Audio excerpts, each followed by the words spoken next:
So what was it actually like to live in the world's first city? No kings, no cars, no electricity. Yet somehow, 5,000 years ago, people in Uruk, a major Sumerian city, were already dealing with problems we still have today. Rent, taxes, noise, and lines that never move fast enough. In this video, we'll walk through one normal day inside Uruk, from the baker's oven before sunrise to the temple accountant scratching numbers into clay by sunset. We'll see how the first workers got paid, how the first stores worked, how people partied, and how the idea of civilization itself first caught fire. But first, the morning rush. The city wakes up fast. The air smells like smoke and barley. Someone's shouting about missing goats. Pots clank. Donkeys bray. You'd think you were in any modern market, just without the asphalt and Wi-Fi. Uruk isn't small. There are tens of thousands of people packed inside its walls. Farmers, potters, builders, brewers, priests. And the brand new class no one asks for, but everyone depends on. Scribes people paid just to keep track of other people's stuff. By sunrise, the narrow streets are already jammed. Bakers haul flatbread from clay ovens. Brewers stir huge vats of barley mash that double as breakfast and beer. A farmer argues over grain weights. The world's first customer complaint. If you could zoom out, you'd see how organized chaos actually is. The city runs on routine. Every trade, every loaf, every pot connects to the temples. The massive ziggurats that act like city halls, warehouses, and banks all at once. On water, it's measured. Need clay? It's logged. Bring in barley? The priests take a cut. That's not corruption. That's administration being born. Further down the street, you do see something that looks strangely familiar. A woman stamping marks into wet clay using a reed stylus. She's not writing poetry. She's recording payments. That's how writing started. Not with storytelling, but with receipts. A line of people waits behind her to make their marks, because literacy is rare and expensive. The idea of reading is so new that most people don't even have a word for it yet. And still, this little system, clay, stylus, symbols, keeps the city running. It's the first spreadsheet in history. Around noon, the heat turns brutal. Everyone moves slower. Workers build shade with reed mats. Children chase each other around mud walls. Goats wander freely because apparently, 5,000 years later, no one's figured out fencing. But here's what makes Uruk incredible. It works. Somehow, tens of thousands of strangers manage to feed each other, pay each other, and live together. Something no group of humans had done before. This isn't just survival anymore. This is society. And as the day goes on, we'll see how the world's first city handled work, worship, and nightlife. How it kept order without police, money, or electricity. And how, in the process, it quietly created almost everything we now call civilization. If you lived in Uruk 5,000 years ago, odds are you worked hard, sweated constantly, and still ended up owing someone something. That might sound familiar. The world's first city also came with the world's first rent, taxes, and deadlines. Every sunrise meant one thing: work started again. Most people weren't merchants or priests. They were workers, farmers, potters, brickmakers, brewers, and carriers. The kind of people who actually kept the city running while someone else took the credit. The temples and officials organized everything. They handed out grain, tools, and water. And in return, everyone owed labor. This wasn't capitalism or slavery. It was somewhere in between. You worked for rations. A few liters of beer and a basket of barley was considered a full day's wage. The system ran through the temples because the temples owned almost everything. They were the landlords, the employers, and the government all rolled into one. The idea of a job didn't exist yet. You didn't apply for work. You were assigned to it. Need to repair irrigation canals? You'd be called. Need bricks for a new wall? You'd be summoned. Everyone had a role because the city had to function like a single organism. Imagine the early morning scene. Men lined up outside the temple storage rooms waiting for their daily rations. Each worker handed over a small clay token, marked with a symbol showing what job he did. A jar for a brewer, a hammer for a builder, a fish for a fisherman. In exchange, he'd receive barley and beer measured by scribes, who carefully recorded everything on clay tablets. It was accounting before money existed. Those clay symbols later evolved into writing. People didn't invent writing to tell stories. They did it to track payments. So the first writers were basically accountants. If you walked through Uruk during work hours, you'd see dust clouds rising from construction sites. The buildings weren't simple huts anymore. They were multi-room homes, temples, and workshops. The city's walls were enormous. Tens of thousands of mud bricks stacked high and wide. Each brick was molded, dried, and stamped with marks showing who made it. That stamp was like an ancient signature or brand logo. Workers baked bricks under the sun all day, carrying them on reed mats tied across their backs. Some died from exhaustion, but there were always more laborers ready to step in. Further down the city, by the river, the potters worked. The potter's wheel, a brand new invention back then, spun constantly. The whirring sound was as common as traffic today. They shaped storage jars, cups, and beer pots by the hundreds. Once dried, they were sold or handed to merchants who traded them across Mesopotamia. Some of those jars still survive, and you can see fingerprints pressed into the clay from people who lived before the pyramids even existed.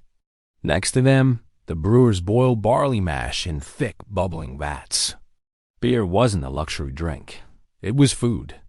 Everyone drank it, kids included, because the water wasn't always safe.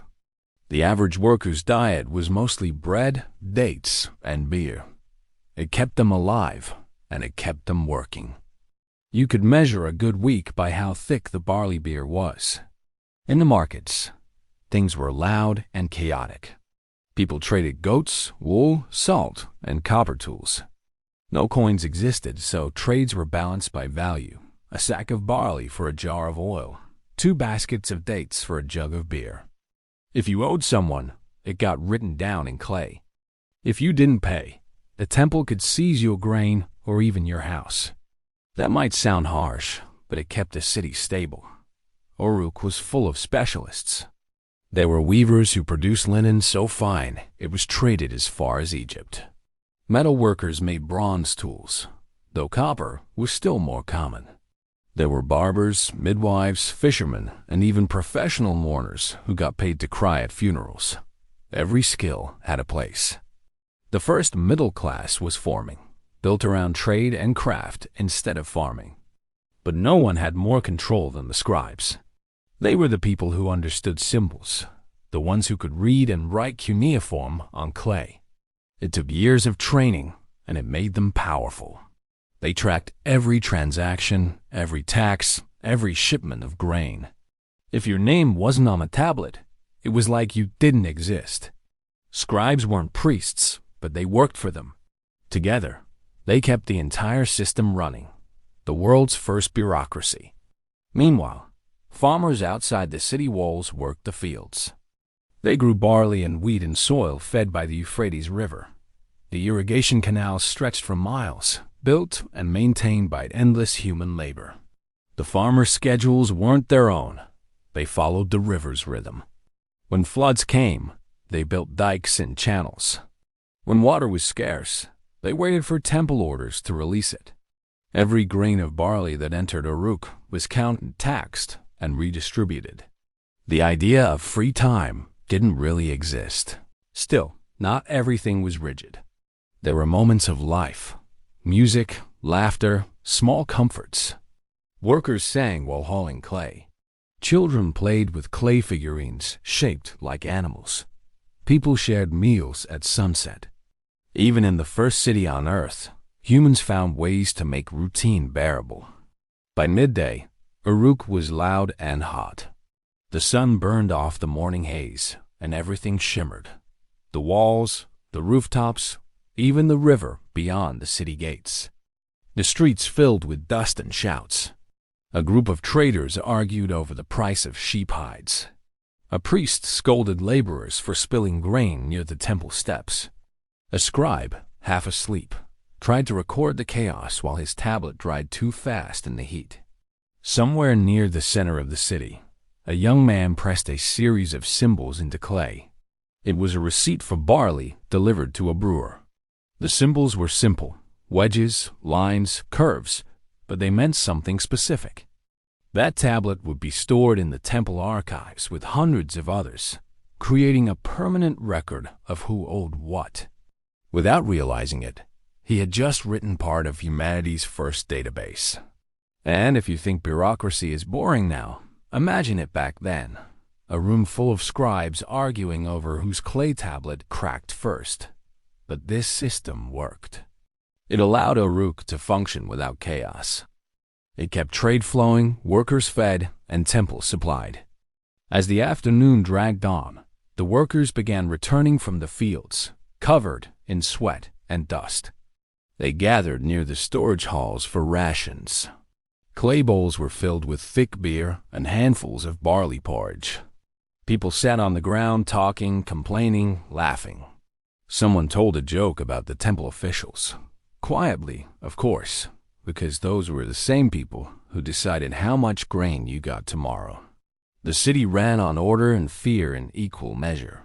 No guards, no armies, just the pressure of belonging. Everyone needed the system to survive, and that made them part of it.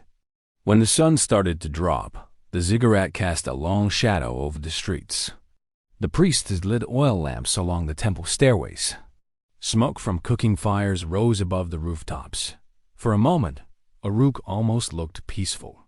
The workers were done for the day. The merchants were closing stalls. The scribes were locking away the day's tablets.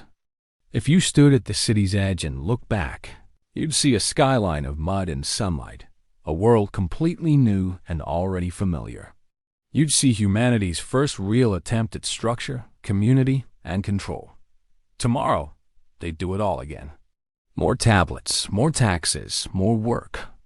But from those routines came everything we still rely on: schedules, jobs, records, systems, and the strange comfort of knowing your place in a world too big to understand. This was daily life in Uruk. It wasn't glamorous. It wasn't heroic. But it was revolutionary.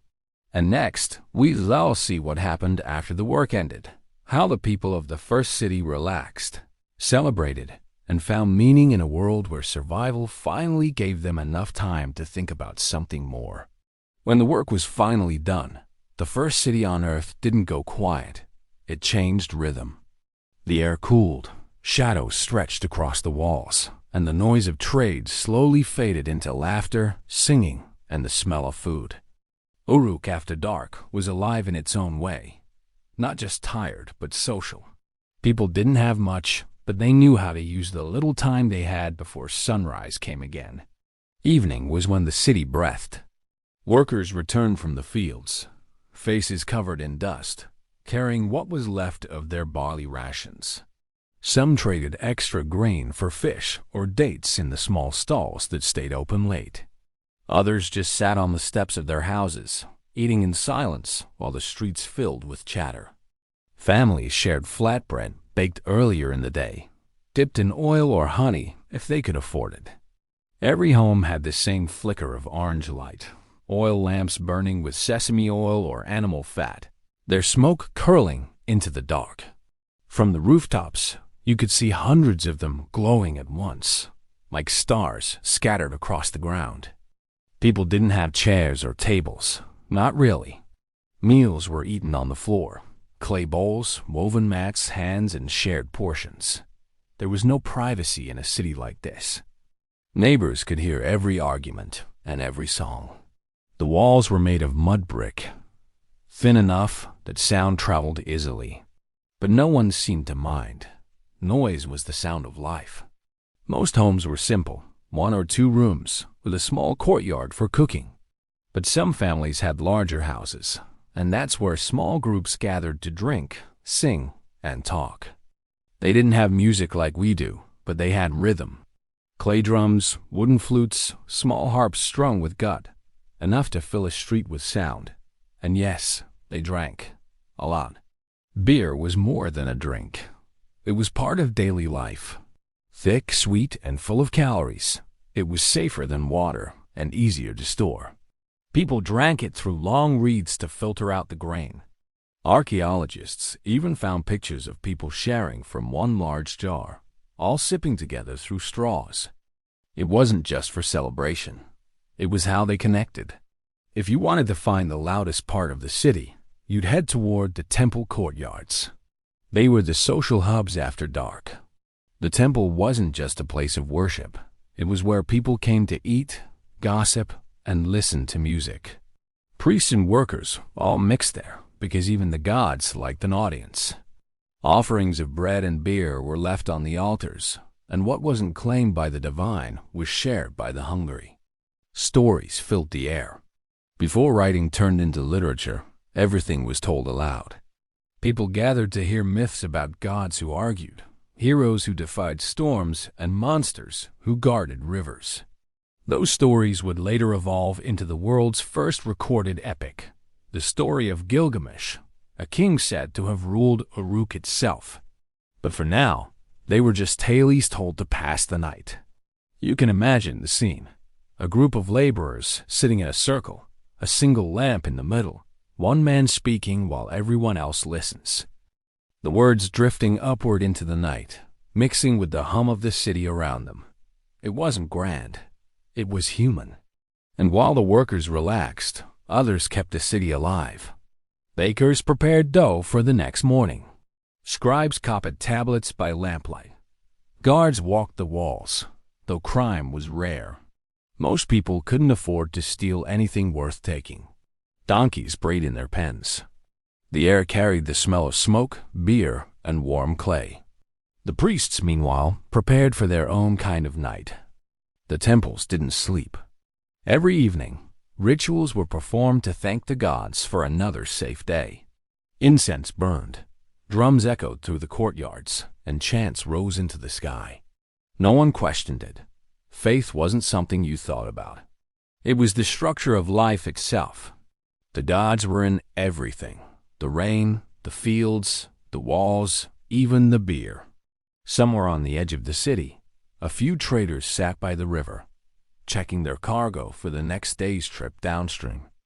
They didn't know it yet, but their boats, flat-bottomed and covered with reeds, were part of something enormous. They were creating the world's first trade network. Goods from Uruk were already traveling hundreds of miles, reaching other cities that copied its style, its systems, even its gods. Civilization was spreading quietly, one trade deal at a time. Back in the heart of Uruk, the streets glowed faintly under the moonlight. People talked about their families, about harvests, about rumors from distant lands. It's strange. Even in the first city, people gossiped the same way we do now. Who's getting married? Who owes the temple? Who's secretly moving to the north because the barley fields are dying? It's comforting to realize not much has changed. And while most of the city slept, the scribes worked late. They had to. The temple wanted numbers by morning. How much grain was stored, how many rations were handed out, how many workers didn't show up. Clay tablets covered every surface of their small offices, drying slowly in the heat. Some cracked and were discarded. Others survived for millennia, long enough for archaeologists to read them. Many of those tablets are still around today. They don't contain poetry or prophecy, just simple math. Lines, wedges, numbers. Lists of barley, beer, oil. Humanity's first paperwork. When the lamps finally burned out, the city went dark. No torches, no street lights, just the moon and the quiet hum of insects near the river. Uruk at night would have felt endless, mysterious, but also safe. The walls were tall. The gods were watching.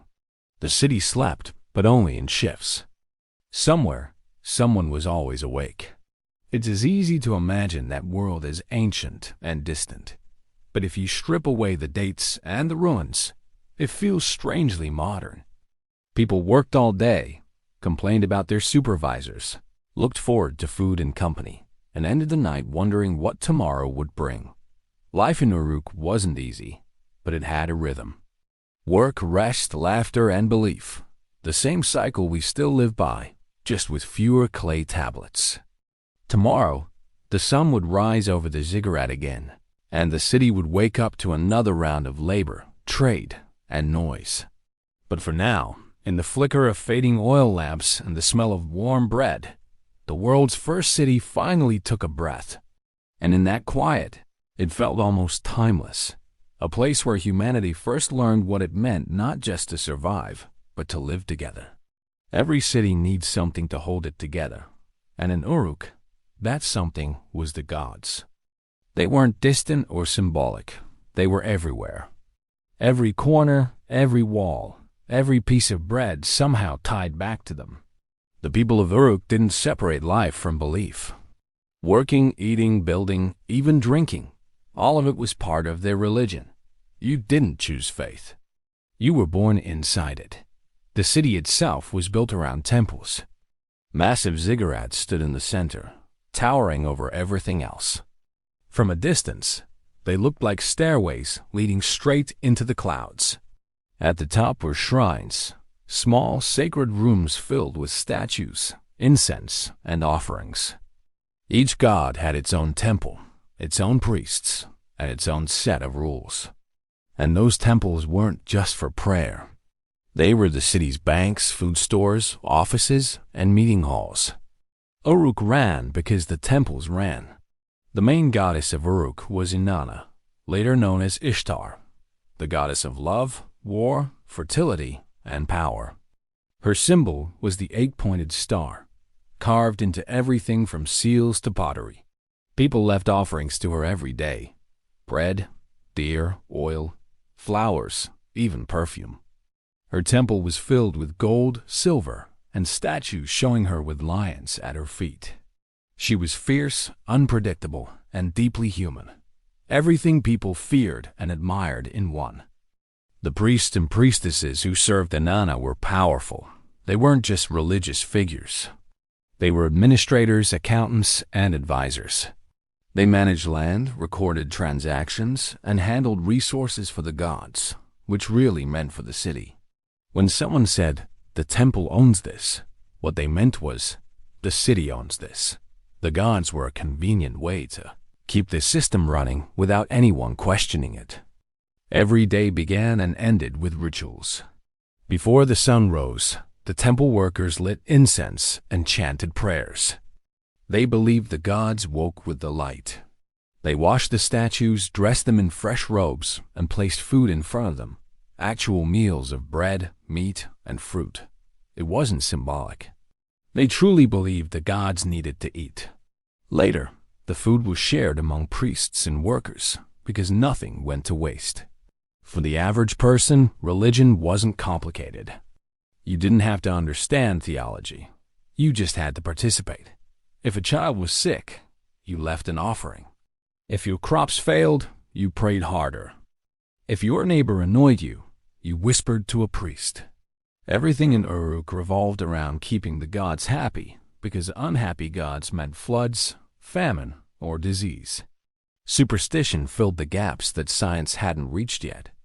Strange noises at night, a demon passing by, a bad harvest. You angered a god. A fever, a spirit had entered you. People carried small clay amulets shaped like animals or eyes to ward off curses. Even the poorest workers had some kind of charm hanging by their doorway.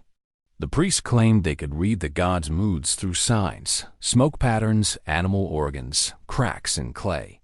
If you wanted to know whether your trip downriver would go well, you'd bring a goat to the temple. The priest would sacrifice it and read its liver like a map of the future.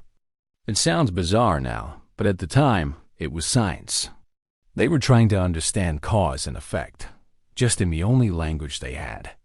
At night, the ziggurats glowed with torches and oil lamps. Smoke rose into the sky, carrying prayers upward. You could hear the low hum of chants echoing across the city.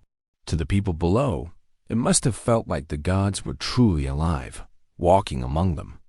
The temples were so large that they dominated the horizon, a constant reminder that humans lived under divine watch. Religion also set the rules. The first laws weren't written by kings. They came from temple codes. They decided what was fair, what was sinful, and what counted as justice. If you shorted someone on barley, you didn't just break a rule. You offended a god. If you lied on a tablet, that was a spiritual crime. The whole system worked because everyone believed divine order kept chaos away. And yet, belief wasn't just fear. It also gave people comfort. The gods explained things they couldn't control. When storms destroyed fields, when people died young, when the river flooded, it wasn't meaningless. It was part of a divine story. That belief gave people a way to keep going. Temples also created community. They weren't just places to pray. They were where people met, traded, and socialized. On holy days, music and food filled the courtyards. Priests led processions through the streets carrying statues of the gods, followed by dancers and singers. The city stopped working for a while and just celebrated. It was noisy, crowded, and full of life. For a civilization that worked constantly, those moments must have felt like freedom. But behind the ritual and belief, there was control. The priests decided when the gods were pleased or angry, which meant they decided when taxes increased or decreased, when workers got more rations, when trade could begin or stop. The temples kept order not just spiritually, but politically. They were the first real government, one that didn't need soldiers, because people obeyed willingly. Sometimes, disasters tested that faith. When floods hit or droughts lasted too long, people panicked. They prayed louder, gave more offerings, and sometimes turned on the priests. That is the price of being in charge of the divine. When the gods didn't deliver, people demanded answers. But the system survived, because for all its flaws, it made sense. Uruk was too big to run on trust alone. Religion gave everyone a shared story, one that made their world feel stable. By the time the city quieted each night, the gods had been fed, the incense had burned down, and the priests had logged the offerings on clay tablets. The people of Uruk went to sleep, believing their world was safe again, that the sky wouldn't fall, that the river would rise when needed, that their gods were satisfied for another day. We still build systems around belief, just with different names. We still create rules, stories, and symbols to make sense of the chaos. Uruk's religion wasn't primitive. It was humanity's first blueprint for meaning. And while the gods of Uruk eventually faded, their influence never did. The stories of Inanna and her followers would echo through Sumer, Babylon, and beyond. Even today, fragments of her myth appear in later religions, disguised but still alive. The people of Uruk didn't know it, but by praying, organizing, and writing, they were setting up the foundations for every civilization that came after. The gods might have been invisible, but their power was real, measured not in miracles, but in order. Tomorrow, the ziggurat would glow again at sunrise. The city would return to work, trade, and noise. The priests would prepare new offerings, and the people would keep believing, because belief was the one thing they couldn't live without. And in the middle of it all, Uruk stood, half human, half divine, a reminder that civilization wasn't just built on bricks and barley. It was built on faith. Uruk didn't stay small for long. Its ideas spread faster than its walls ever could. The writing system invented to track barley became the foundation for history itself. The temple bookkeeping evolved into literature, laws, and letters. Within a few generations, scribes were using cuneiform to record songs, myths, and epic tales. The city that once measured grain ended up writing humanity's first stories. Its way of life spread too. Other cities began copying Uruk's layout. Temples in the center, markets around them, walls for protection, canals for trade. The structure worked so well that it became the default blueprint for civilization. Every city that followed, from Babylon to Athens to Rome, borrowed something from Uruk, but the people who lived there never saw it that way. For them, it was just survival. They built homes, baked bread, made deals, and raised families. They weren't thinking about history. They were just trying to make tomorrow a little easier. Yet somehow, what they created lasted 5,000 years longer than their names. Eventually, the river shifted. Trade routes changed. The walls crumbled. The first city faded back into dust. But it never really disappeared. Every map, every building, every government, every law we have today still carries a trace of Uruk's logic, structure, order, and connection. The moment humans learned how to live together in large numbers without collapsing, that was the beginning of everything else. When archaeologists uncovered Uruk's ruins, they found not just clay tablets and pottery, but proof that civilization isn't about kings or monuments. It is about people figuring out how to coexist. The workers, the scribes, the farmers, the brewers, they were the real inventors of the modern world. So what was daily life really like in the world's first city? Busy, loud, messy, ordinary. But inside that ordinary life was something extraordinary. The first spark of a pattern that never stopped growing. Every crowd, every market, every street full of strangers today still echoes the noise of Uruk. Humanity's first city may be gone, but the world it built never ended. We're still living in it.